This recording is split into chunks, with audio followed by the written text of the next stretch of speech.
Los saludo a todos entonces, esperando que todos se estén encontrando bien y que estén gozando de las bendiciones de nuestro Señor Jesucristo, ¿verdad? Y que todos estén disfrutando de las bendiciones de nuestro Señor, de nuestro Dios. Hoy continuamos con la tercer clase de este curso de homilética bíblica. La semana pasada ya estuvo abierto el foro y tuvieron que haber contestado ustedes la primera pregunta. Espero que hayan aprovechado. Según estaba revisando el foro, ya hay algunos hermanos que ya perdieron los primeros 3 puntos. En la última clase estuvimos viendo un poco sobre la historia, sobre la predicación, sobre la predicación en la historia del pueblo de Dios. Un poquito sobre la importancia de la predicación en el Antiguo Testamento, la importancia de la predicación en los tiempos de los reyes, la importancia de la predicación en tiempos de Jesucristo.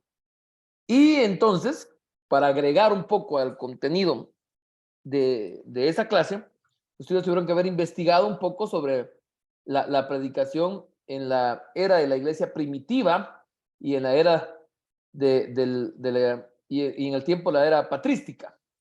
Y entonces haber entrado al foro y entonces contestar la pregunta ahí planteada.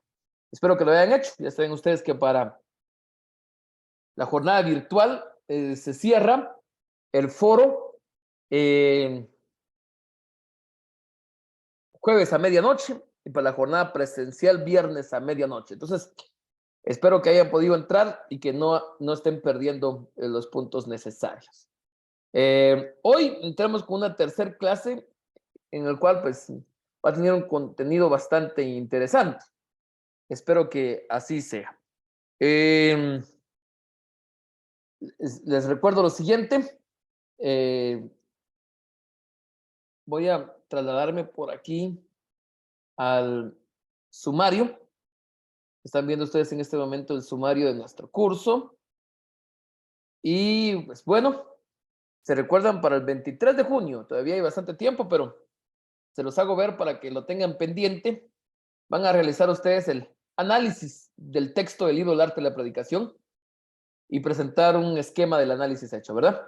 Después de haber leído el librito que es bien pequeño y con un lenguaje bien sencillo, fácil de poder eh, entenderlo, leerlo, fácil de digerirlo, van a hacer ustedes un análisis y van a hacer un esquema.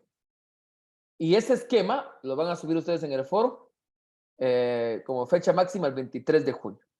Ya está abierto en el foro. Si alguien en cualquier momento lo hace, desde ya lo puede subir. La fecha máxima es el 23 de junio. ¿Oyeron? Entonces, espero que vayan aprovechando toda actividad y que aprovechen todos los puntos posibles para poder tener una buena nota en este curso tan importante y tan bonito.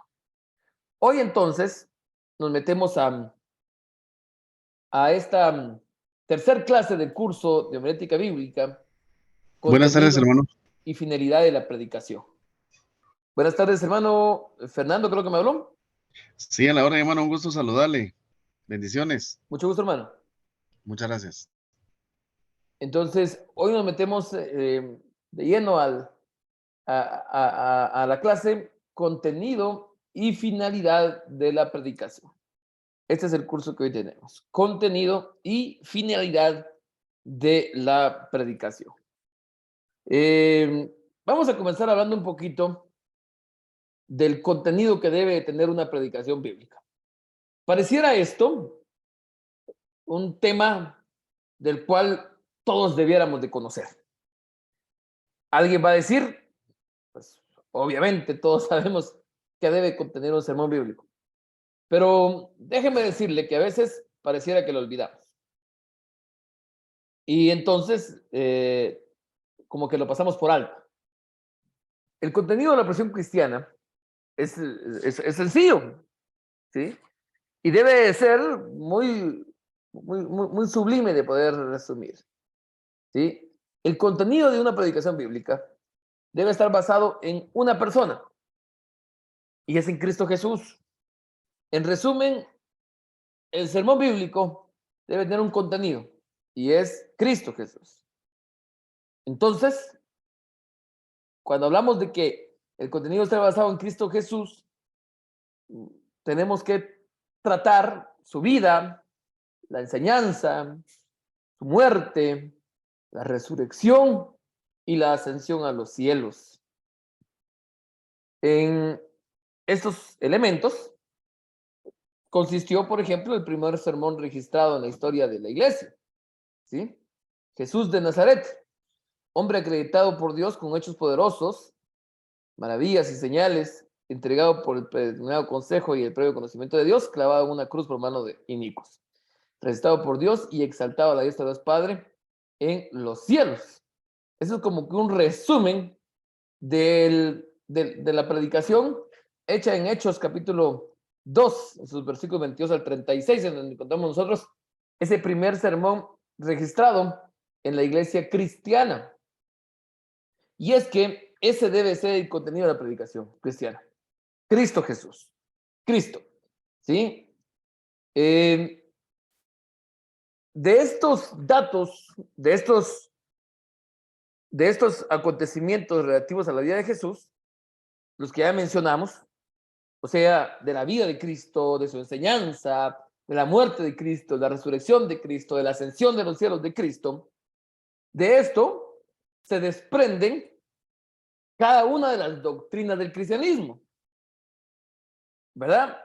Y es que tiene que quedar claro esto, porque no estoy diciendo que todas las predicaciones solo tienen que estar basadas en la historia de Jesús, por ejemplo, encontradas en el Nuevo Testamento, de sus parábolas, de la historia de Jesucristo. No estoy diciendo eso específicamente, porque cuando hablamos también de otras ramas de la doctrina del cristianismo, es porque están basadas en la vida de Cristo Jesús, por supuesto, ¿verdad? Por supuesto. El predicador no puede apartarse de este programa y tampoco puede desconocerlo. Tenemos que tener cuidado. Por supuesto que cuando predicamos, nosotros nos basamos en Jesucristo, en su vida, en su enseñanza, y de ahí se desprenden varias cosas de las doctrinas e intentamos explicárselas por medio de ilustraciones, intentamos explicárselas por medio de diferentes ideas, pero ideas que vayan a apoyarlas, que vayan a apoyar lo que la Biblia indica, lo que la doctrina de la Biblia indica. No podemos nosotros anunciar nuestras propias ideas y tomar las enseñanzas bíblicas o tomar las palabras de Jesús, la vida de Jesús, las enseñanzas de Jesús, para apoyar nuestras ideas, que eso es totalmente distinto y diferente. Por eso, el apóstol Pablo decía en 2 Corintios 4:5, porque no nos predicamos a nosotros mismos, sino a Cristo Jesús como Señor. Es por eso la necesidad de poder entender claramente lo que la Biblia quiere decir, ¿sí? Lo mismo en Gálatas 1, del 6 al 8, se nos indica que no tenemos que introducir ideas extrañas o ajenas a la doctrina del Evangelio. Hay que tener un conocimiento pleno. Usted bien sabe que tristemente, por tener un desconocimiento de lo que dice la palabra, por poder meter nuestras ideas, es que han surgido a lo largo de toda la historia sectas que han dañado la vida de muchos. Muchas de estas sectas en el transcurso de la historia se han desaparecido. Al no ser parte de la verdad del Evangelio, pues desaparecen. Hay una secta que se está introduciendo en la actualidad. Alguien utilizando su loca imaginación utiliza la Biblia para poder malinterpretarla y poder indicar que el Espíritu Santo es nuestra diosa madre, ¿verdad? Entonces dice que tenemos a nuestro Dios Padre y a nuestra diosa madre, que es el Espíritu Santo. Y entonces toma la Biblia y la malinterpreta a su modo. Él tiene esa idea, una idea de su imaginación loca, y agarra la Biblia, agarra palabras de Jesús para apoyarse en su idea. Eso es totalmente distinto a lo que queremos indicar acá. ¿Sí? No. Nosotros vamos a tratar la manera de entender correctamente quién es Jesucristo, aspectos de su vida, de su enseñanza, de su muerte, de su resurrección, de su ascensión, para entonces entender las doctrinas desprendidas de todo esto y poder trasladárselas al pueblo de Dios, ¿sí? Sin introducir nuestras propias ideas. Sí, cuando predicamos, ponemos parte de nosotros, ponemos esa esencia nuestra para poder hacer que el pueblo agarre la idea, lo digiera, pero nosotros solamente apoyamos lo que decimos, nuestra forma de hablar, algunas ilustraciones, a veces se nos ocurren algunas cosas cómicas por ahí, pero solo estamos ayudando a trasladar el mensaje que se impresa en la Biblia y no lo contrario, no tomar ideas de la Biblia para apoyar nuestras, nuestras malas interpretaciones, ¿verdad? Que eso es totalmente distinto. Espero que se esté entendiendo lo que estoy intentando decirle. Estamos hablando de la fe, del contenido de la predicación, ¿sí? Cuando estamos hablando del contenido de la predicación, hay una respuesta personal de las personas que escuchan la predicación, ¿sí? Ellos deben de responder a lo que están escuchando, a lo que están aprendiendo. Esa respuesta es la fe, esa fe salvífica, ¿sí? Y esa fe salvífica es una respuesta personal que no está en las manos del predicador, ¿sí? Somos nosotros un puente. Dios habla por medio de nosotros, pero esa fe salvífica, eso que sucede en la vida del oyente, está más allá de nuestras manos. Nosotros no podemos conferirlo, no podemos crearlo. Nosotros ponemos de lo que tenemos, pero como dice la palabra de Dios, este es un don de Dios. ¿Sí? Es un don de Dios. Esto es parte de lo que el Espíritu Santo realiza. Solo Dios conoce la disposición de los oyentes. La tarea del predicador es sencillamente arrojar la semilla de salvación sobre los terrenos que están en el mundo. ¿Se recuerdan ustedes la parábola del sembrador en Mateo, capítulo 13, 18, 26? Hay diferentes tipos de terrenos. Nosotros arrojamos esa semilla. La predicación es un instrumento de siembra. Dios es un agente de crecimiento.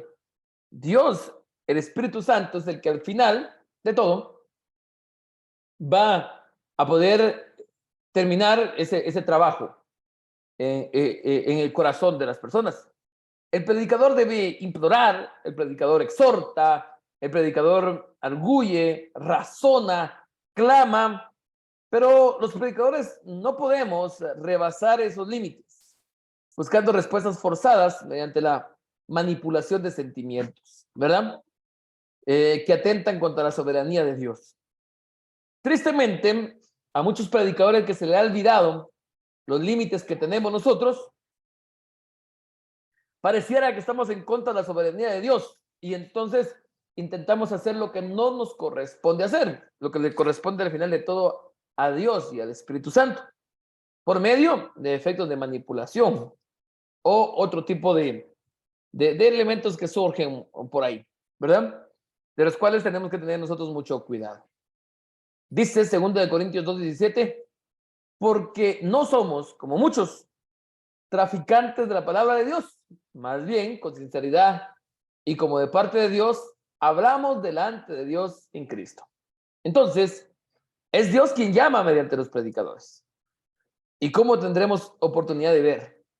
La responsabilidad de esto es prepararse de la mejor manera posible.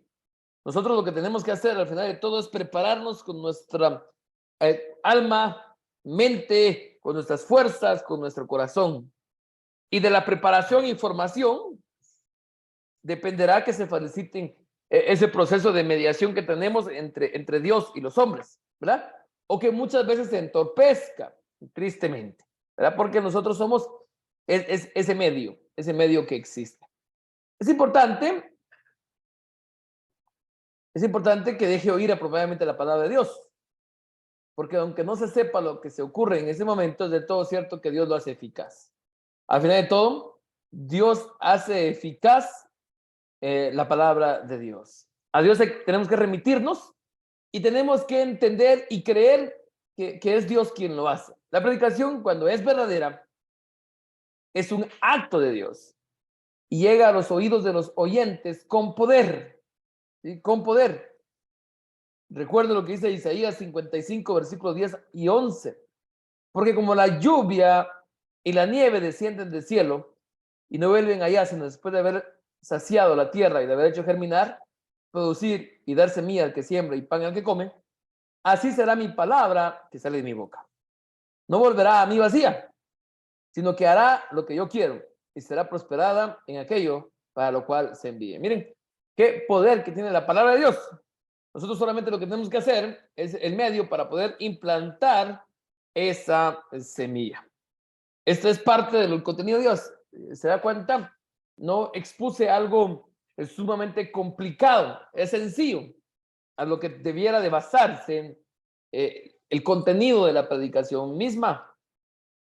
La finalidad. Sí, vimos lo que es el contenido. Ahora miremos cuál es el fin. ¿Por qué predicamos? ¿Cuál es el objetivo? La finalidad de la predicación es enseñar y difundir la fe cristiana con lenguaje vivo y ardiente, ¿sí? De manera que los oyentes se sientan movidos. Dese cuenta de lo que estamos diciendo. ¿Cuál es nuestro fin cuando predicamos? Nuestro objetivo es que podamos enseñar, que podamos difundir la fe cristiana con un lenguaje vivo y ardiente, ¿sí? Para que los oyentes sean movidos, sean persuadidos a dar el paso de fe o una dedicación más plena a Cristo. Miren qué interesante, ¿sí? Este paso que con la gracia de Dios puedan decir, como dice Hechos 2:37, hermanos, ¿qué haremos? Sí, que al final de todo, al escuchar la palabra que nosotros infundamos, ellos puedan decir, hermanos, ¿qué haremos? ¿Qué nos toca hacer? ¿Qué debemos de realizar? O como dice Hechos 16:30, señores, ¿qué debo hacer para ser salvo? Que sean persuadidos, ¿sí? Que sean movidos para que intenten hacer algo. La predicación no es la exposición de una tesis para comunicar información. No, eso no es la predicación. No es una charla con fines didácticos, con fines morales. Es una llamada urgente, con una finalidad práctica. Debe mover la voluntad humana a inquirir por su salvación y por su santidad. Eso debe de ser, entonces, la finalidad, los objetivos de la predicación. El escritor, el teólogo Barrett Baxter, después de una larga vida dedicada a la predicación, concluyó lo siguiente y dijo estas palabras: el único propósito de la predicación es influir sobre las personas. La prueba definitiva de la eficacia de la predicación es esta: ¿qué cambios han ocurrido en la vida de las personas que me han escuchado predicar? Mire qué tremendo. Imagínense que continuamente nos evaluemos los predicadores y tratemos de preguntarnos y decir, ¿qué cambios han ocurrido en las personas? ¿Verdad? ¿Qué cambios han ocurrido? Joseph Ford Newton, quien es descrito como un señor del lenguaje, maestro de un estilo personal, quien se podría describir como alguien, como una prosa poética, dice lo siguiente: rico en imágenes y frases cautivadoras, humor y color, dijo, sin embargo, que por encima de la elocuencia, por encima de la traducción o el arte, el test de cualquier sermón, dijo este hombre, es la nota regenerativa que hace vibrar al oyente con la exposición de la palabra de Dios mediante una personalidad tierna, confiable y amante. Miren qué lindas palabras es que indica él. Pero al final, eso es. ¿qué dejamos nosotros en el corazón de las personas que nos escuchan? ¿Qué es lo que nosotros estamos dejando? ¿Verdad? Que la finalidad de la predicación sea, miren, a mí me parece esta parte interesante, presten atención. Que la finalidad de la predicación sea mover la voluntad para realizar aquello que se le propone, no quiere decir que tengamos que argumentar y caer en sentimentalismo que se presta a la manipulación emocional.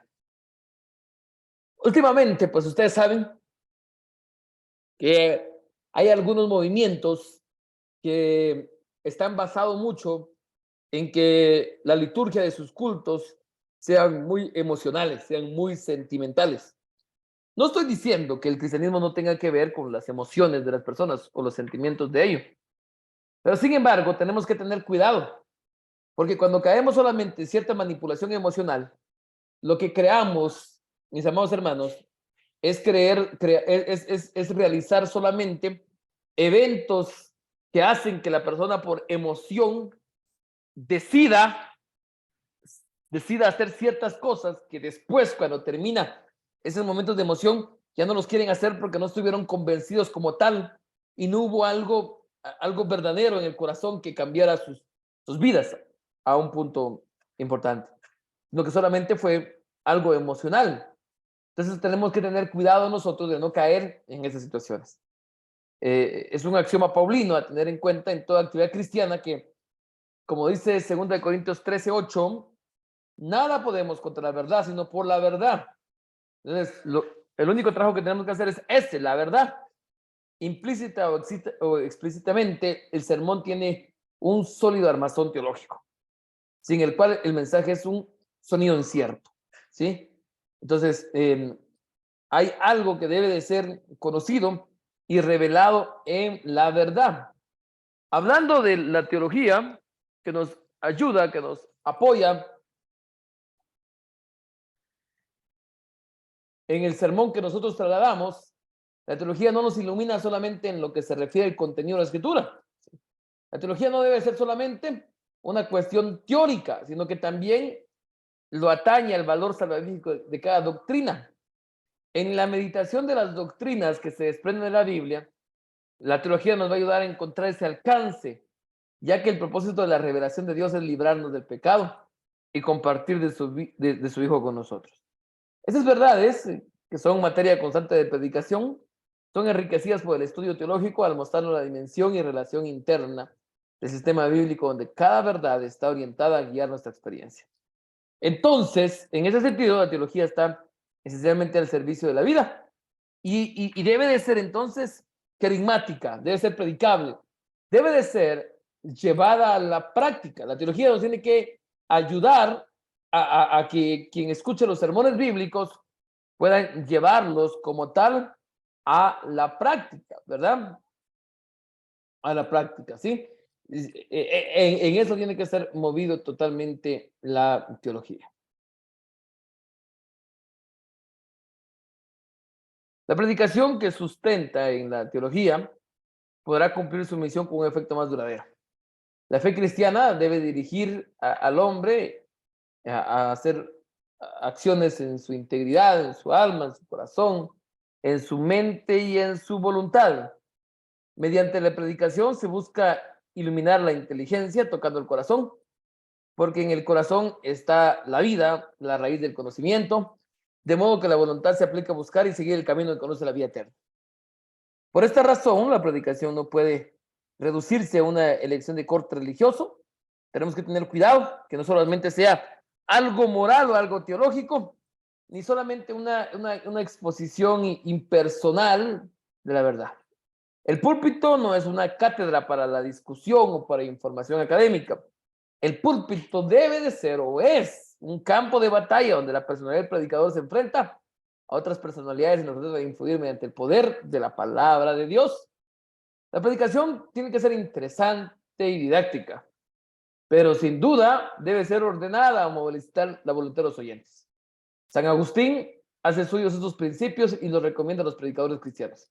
San Agustín dice lo siguiente: Dijo un maestro de elocuencia y dijo la verdad, que el orador debe de hablar de tal modo que enseñe, que deleite y que mueva.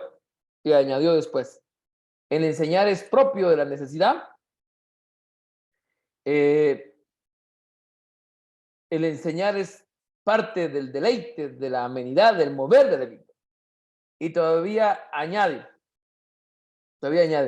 así como se ha de deleitar el auditorio a fin de que atienda lo que oye, del mismo modo se le ha de convencer para que se mueva a ejecutar lo que ha oído. Tomás de Aquino reproduce esta misma idea que anteriormente había dicho San Agustín, desde su amplio saber teológico, e insiste en la triple función de la predicación. Instruir en entendimiento en la palabra de Dios, provoca el afecto del oyente para oírla y para mover la voluntad, para determinarse a amar y cumplir lo aprendido. Hemos cumplido parte del contenido de la clase, hablando del contenido y finalidad de la predicación. En este momento, en los minutos que nos queda para la clase, vamos a hacer un pequeño ejercicio. Preste atención a las instrucciones que le voy a dar, por favor.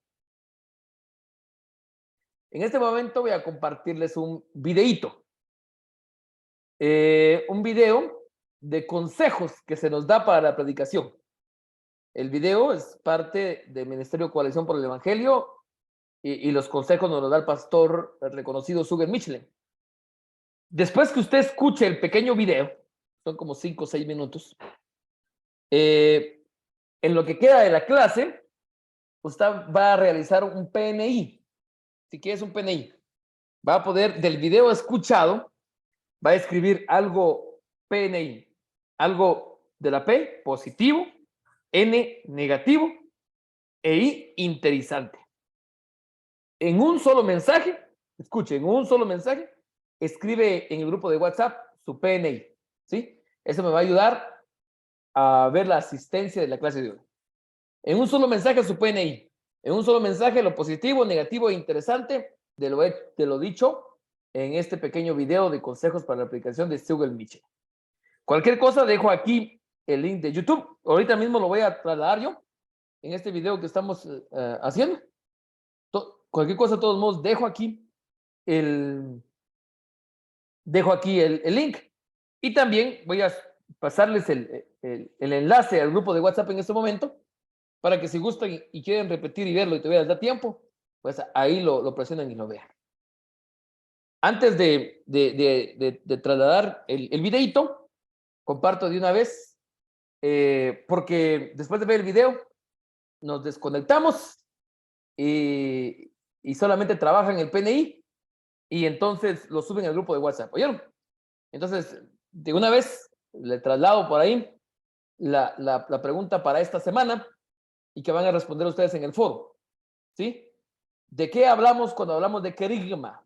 Van a investigar ustedes este concepto de querigma y van a escribir la respuesta en el foro de esta semana. ¿Ok?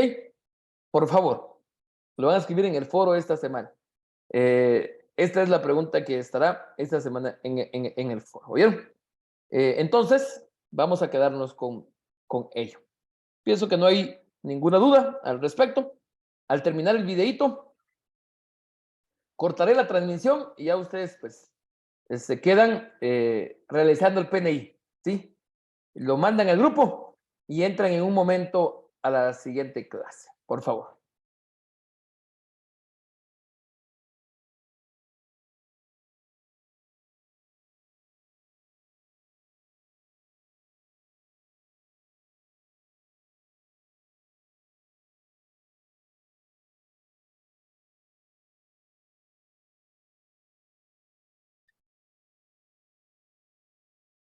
Con respecto a la preparación de mensajes, yo diría que la preparación del hombre para predicar viene mucho antes de la preparación semanal para predicar el domingo. Yo creo que una persona que ha sido llamada por el Señor a predicar, en primer lugar debe tener un buen armazón de teología sistemática. Debe conocer la teología sistemática de las Escrituras porque eso lo va a ayudar definitivamente a tener una mejor interpretación del texto bíblico.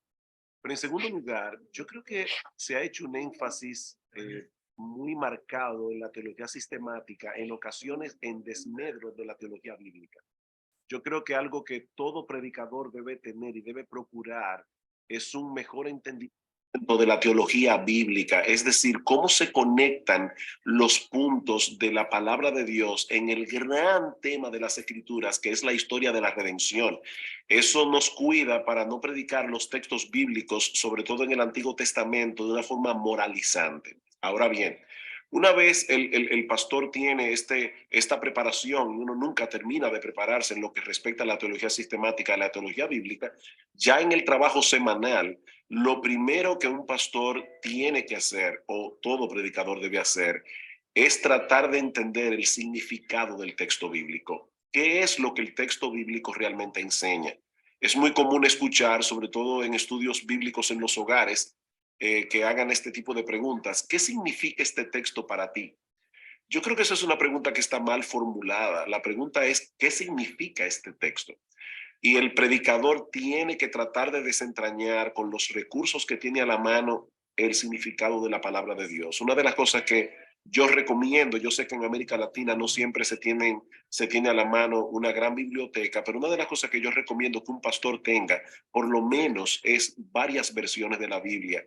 Es bueno que pueda leer el texto en varias versiones, buenas versiones como la Reina Valera, la Biblia de las Américas, la Reina Valera actualizada, e incluso aún una traducción como la Nueva Versión Internacional, porque puede ayudarlo a ver el flujo de pensamiento del texto. Ahora bien, una vez el predicador ha podido desentrañar el significado del texto bíblico, ahora viene la confección del sermón en sí. Un conjunto de verdades no hace un sermón. Lo primero que el predicador debe tratar de entender es la unidad del mensaje que él quiere presentar a las escrituras. Y en ese sentido hay un buen consejo que se llama la pregunta de las 3 de la mañana. Si tu esposa se levantara a las 3 de la mañana y te preguntara bien adormilada, ¿de qué te vas a predicar mañana? El predicador debe poder responderle esa pregunta en una oración concisa, breve, porque si él no puede hacer eso, probablemente todavía no está preparado para predicar. El mensaje es una idea que el predicador quiere transmitir. No es un conjunto de ideas desconectadas. Es más fácil atrapar una pelota que atrapar un puñado de arena. Entonces, el predicador debe tener unidad en el mensaje que va a presentar. En segundo lugar, debe tener propósito. ¿Para qué tú quieres predicar ese mensaje a la iglesia? ¿Por qué es relevante para el público al cual tú te vas a dirigir? Y finalmente debe ser un mensaje aplicativo. ¿Cuál es la aplicación a donde tú quieres llevar a tu auditorio?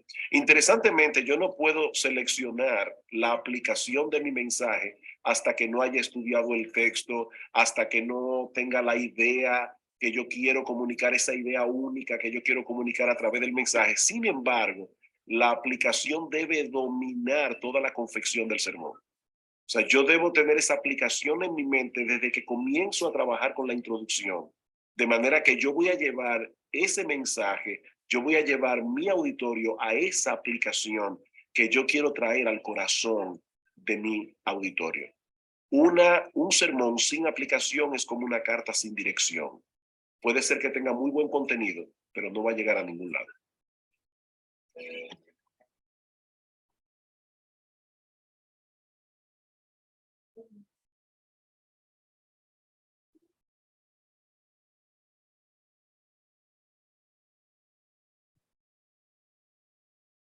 Ok.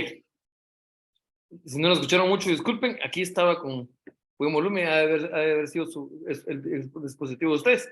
Pero les dejé ya el enlace en el grupo de WhatsApp para que puedan ya verlo ustedes de manera propiamente y entonces poder realizar el PNI. Después de hacer el PNI, positivo, negativo, interesante, escribirlo en un solo mensaje en el grupo de WhatsApp, ¿verdad? Eso va a ser su asistencia. ¿Oyeron? Su asistencia de esta clase. Por mi parte, pues ahí voy concluyendo porque el resto de los minutos de la clase van a ser para que hagan ese ejercicio, ¿verdad? Y después, pues ahí estoy para servirles, como siempre.